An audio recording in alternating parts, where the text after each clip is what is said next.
Most people go to the doctors. Why? They go to make sure they're healthy.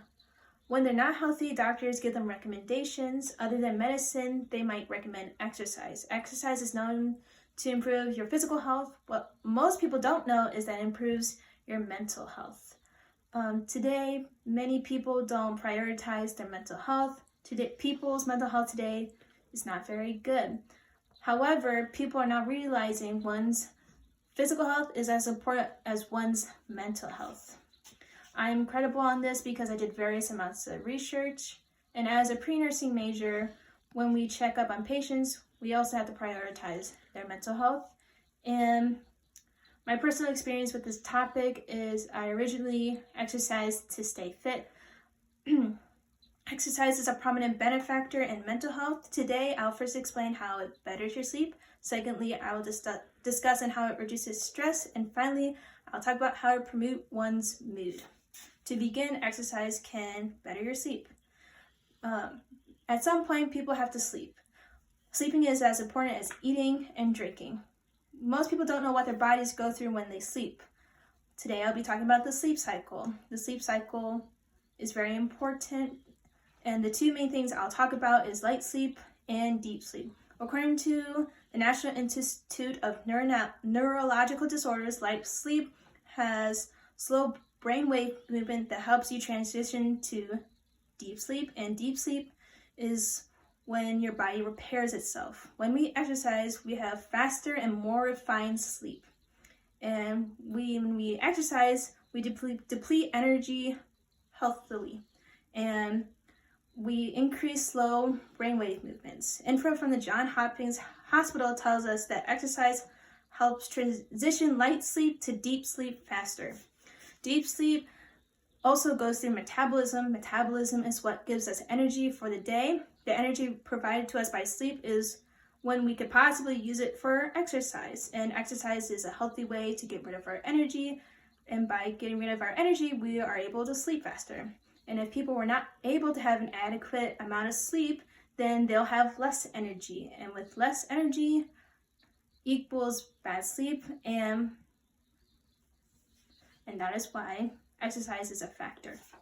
Secondly, exercise can downsize stress. Stress can be defined as a physiological and mental reaction caused by the perception of adverse situations.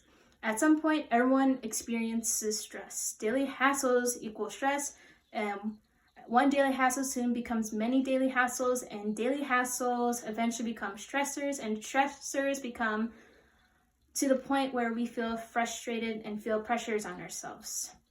And stress can lead to elevated levels of unnecessary hormones that worsen the problem. The central part of that is the amygdala, which is in the center of our brain. The amygdala is responsible in evaluating stress, and the amygdala causes an increase in various hormones. Globe and Mail tells us that it's responsible for the fight and flight response with the author Landini from page 1. Stress from external factors causes the brain to come to this response. Too many hormones cause distress. People instead need eustress. Eustress is good stress. When people work out, they increase a level of hormones like adrenaline. After the release of hormones at a high level, there soon became no hormones left at the end of a workout. The difference is stress experienced at the gym is healthier, and the brain can tell that you're not in danger. With time, the brain can differentiate eustress and de-stress, and with this, it will release hormones at an appropriate time. Finally, activity can promote one's mood. Remember the hormones I talked about earlier? One of the hormones also released are endorphins. Endorphins are hormones that make you feel good about yourselves.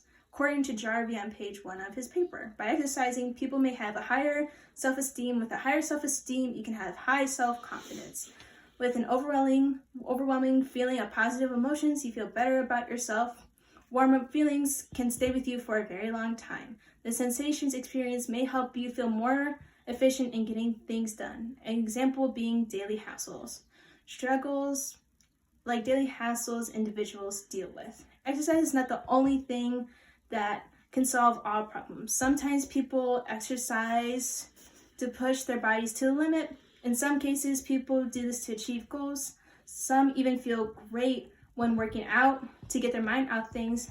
There comes a point where people take things too far. Sometimes people turn this into an obsession, and when people do this, they can inflict pain on themselves.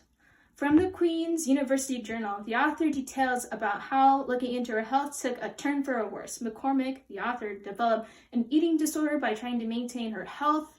While tracking her health, she slowly started to talk negatively about herself. This is just one of the many examples where exercise does not give you positive feelings. Instead, it leaves you with negative feelings.